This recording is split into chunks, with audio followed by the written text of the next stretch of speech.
มันครอบครัวเพิ่นแท้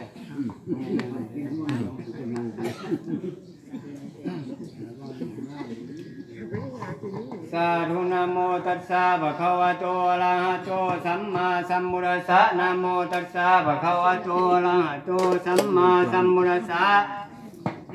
นะโมตัสสะภะคะวะโตอะระหะโตสัมมาสัมพุทธัสสะอุกา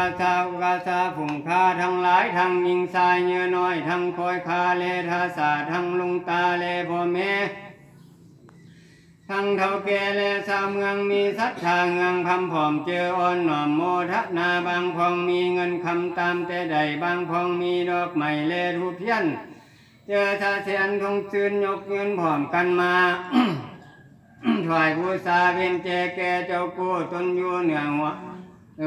แก่พาแก้วเจ้าทั้งสามเนื้อลำคงเขตแก่เจ้ากู้ตนวิเศษ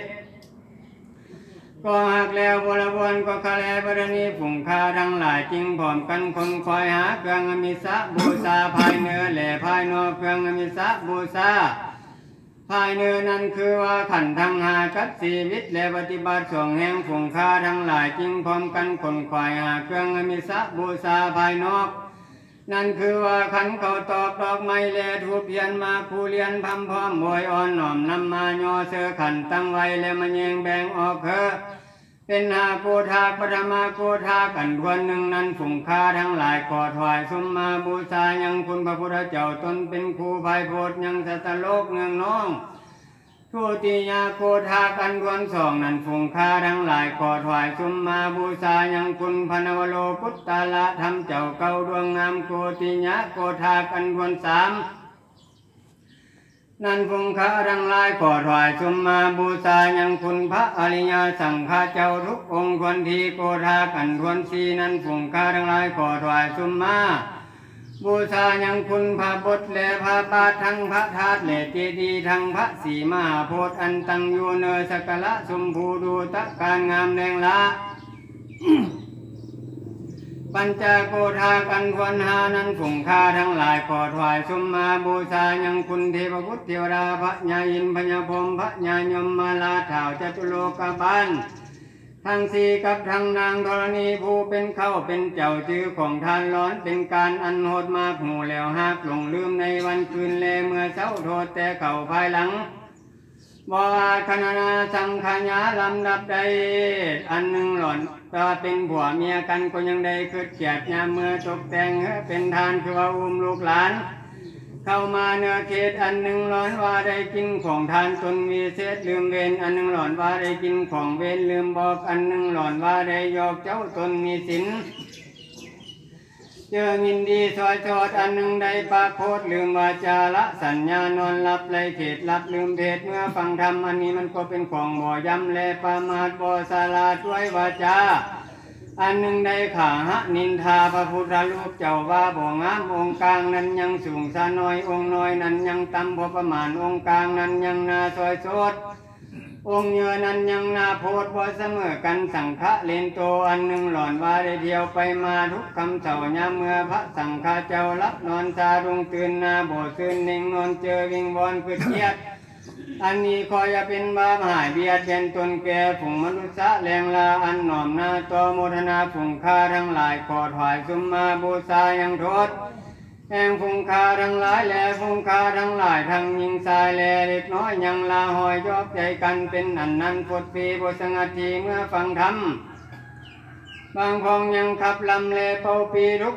ที่ผอมเงืองนองควันฟงทะเลปีเงือตุกเจอของทานคือว่ามีลูกหลานยังนุ่มน้อยให้ลาหอยกินนม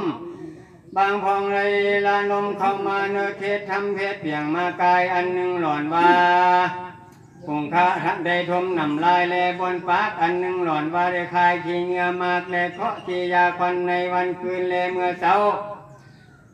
อันหนึ่งหล่อนว่าได้ขี้ผงคาทั้งหลายทั้งยิงทรายเด็กน้อยยังละหอยยกแล่นไปมาโลทันตาห้องให้ปิดมากใหม่มีกวงนาวการทั้งสมบัติอันลงในคิดจับเลยแล้วแลนเอานี้เขามินดีสักใส่จับใหม่ได้เลยตีกันเป็นอนันต์พดปีโบสังอาทีเมื่อฟังธรรม มันเป็นของบ่ยำและประมาทบ่ศาลาด้วยวาจาอันหนึ่งและหล่อนว่าผงข้าทั้งหลายได้ขี่สางมาและงัวควายกายละมาคงเขตแก่เจ้าคู่ตนวิเศษเพื่อบุได้รุญาตบาโตขออย่าเป็นโทสาโทษต้องเป็นบาปของพาไปตามมีใส่เมื่อจังมรณาควาขาดแล้วขอผงข้าทั้งหลายได้ถึงยอดแก้วกะลาวคือว่านีลาพาน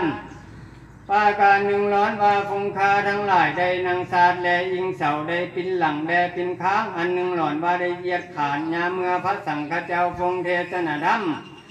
บ่จำนำเอาหูตั้งต่อยังเราคึดฮอดบ้านแหล่การงางั้นเจอพิษเพื่อนคุมเครียดหนีไปเหลวเลยเราบ่มาลวดนอนนำภรรยาแลลูกเต้าบางพองได้เสพเราแลสุลามัวเมาตาหลงลืมเพศคิดว่าเป็นของยายแจกยายปันกันกินอายห่มเล้าแก่พระสังฆเจ้าตรงเทศนาธรรมจงนำเอามายังโทษทั้งหลายพวกนี้แล้วก็ทำเธอเป็นอาโหสิกรรมนำห้ามเสียยังโทษแห่งภูมิค่าทั้งหลายตาตัวเท่าขอให้ภูมิค่าทั้งหลายได้เข้าสู่นิพพานทุกตนทุกองค์ได้ขอข้าเถิดอาคีพังบุพังเนทัตวาสิทธิตาโพธิโยอาภิสุปโปถ้าเล่นตัวมหาปัญโยปิตกะไตยังนิพพานังปาลมังสุขังกาสาจิญันโตโยโนเมผันเตสขมยถาปริญญาทายถากุสเลเมมยังเอวังคายาทุตาริตาวจิรุตาริตามโนรุตาริตาคายละวามหาพุทธธรรมะปิตกะเจติญะโพธิโลขังพุทธสิมมายังอาหักพุทธมหาสังฆะสมณีลัสสะรัตนะไตเยตุเมสุขเยนวจา